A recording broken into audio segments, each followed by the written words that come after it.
ওই আল্লাহ রাব্বুল আলামিনকে ভয় করা লাগবে। আল্লাহর ওলি যদি হতে চান, মুমিন বান্দা যদি হতে চান, আর যে ব্যক্তি মুমিন হয়ে যায়, তার ডানে মুসিবত থাকলেও, বামে মুসিবত থাকলেও, সামনে মুসিবত থাকলেও, পিছনে থাকলেও, সব দিক দিয়ে তারা অ্যাটাক করেছে ধর্মদ্রোহীরা, কিন্তু তোমার অন্তরে যদি ঈমান থাকে, দেখবা তোমাকে আমার আল্লাহ ওই অন্ধকার থেকে বের করে আলোর দিকে নিয়ে যাবে।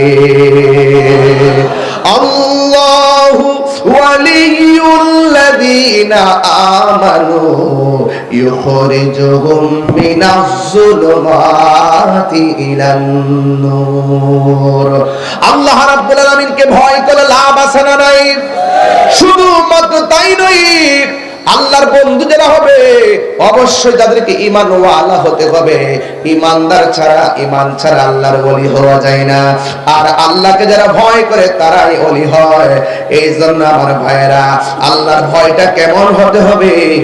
নীরবে নীরবে নীরবে নীরবে খালের পার থাকেন, নদীর দরজা বন্ধ করে ভিতরে থাকেন, আর মনে মনে ভাবতেছেন আমি ঘরের ভিতরে একটা অন্যায় করলে কেউ আমারে দেখবে না, আমি নদীর পারে গিয়া বাবাই আবার নেশা করলে আমাকে কেউ দেখবে না, আমি হারাম খাইলে আমাকে কেউ দেখবে না। মনে মনে ভেবে মুখের ভিতরে হারাম দ্রব্যটা নেওয়ার পর হঠাৎ করে মনে হয়ে গেল আমাকে এই পৃথিবীর কেউ দেখে না, আমাদেরকে একজন দেখে, তিনি কে? ওই আল্লাহ আমাদেরকে দেখে। এই চিন্তা কইরা যারা হারাম দ্রব্যরা মুখ থেকে ডিল মেরে দূরে ফেলাইয়া দেয়, আল্লাহর হাবিব বলেন হাসরের ময়দানে 7 প্রকারের মানুষকে আমার আল্লাহ আরশে আজিমের নিচে ছায়া দান করবেন। এর মধ্যে এক শ্রেণী হলো যারা গুনাহ, আল্লাহকে ভয় করে গুনার কাজ ছেড়ে দেয়, এদেরকে আমার আল্লাহ আরশে আজিমের নিচে ছায়া দিয়ে দিবে। ওয়ালিমান খাফা মাকামা রাব্বিহি জান্নাতান।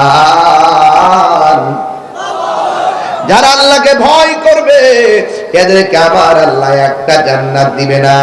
আপনারা জবান খুলে কোন মুত্তাকি বান্দার জন্য আমার আল্লাহ জান্নাত বরাদ্দ রেখেছেন কয়টা? 2টা জান্নাত বরাদ্দ করে রেখেছেন। এই জন্য আমার আল্লাহ আরেক জায়গায় বলতেছেন ওয়া'লামু আন্নাল্লাহা মা'আল মুত্তাকিন।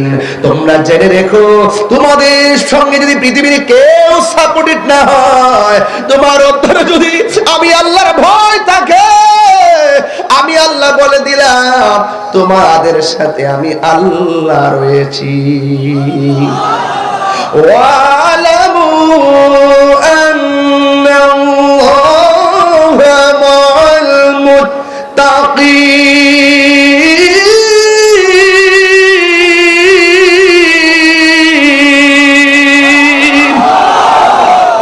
মুত্তাকিনদের সঙ্গে আল্লাহ আছে না নাই? এই কোরআন কেউ পয়রা হবে পথভ্রষ্ট, এই কোরআন কেউ পয়রা হবে আল্লাহওয়ালা। এই জন্য কোরআন এমন একটা গ্রন্থ যা কবুল, আল্লাহর কাছে যদি তেলাওয়াত কবুল করাতে হয় তাইলে জবানে যা হবে অন্তরে তা ধারণ করা লাগবে। আন-নিফাক বিল ইতিকাদ, আকীদাগত ত্রুটি আর দ্বিমুখী নীতি যারা অবলম্বন করবে, দ্বিচারিতা যারা অবলম্বন করবে, এরা কোনোদিন জান্নাতে যাবে না। এই বাংলাদেশে একমাত্র সুন্নিরা দিনে যা বলে রাইতে তাই বলে, সামনে যা বলে পিছনে তাই বলে, ডলার খাইয়া বান্ডেল পাইয়া রং পাল্টাই না।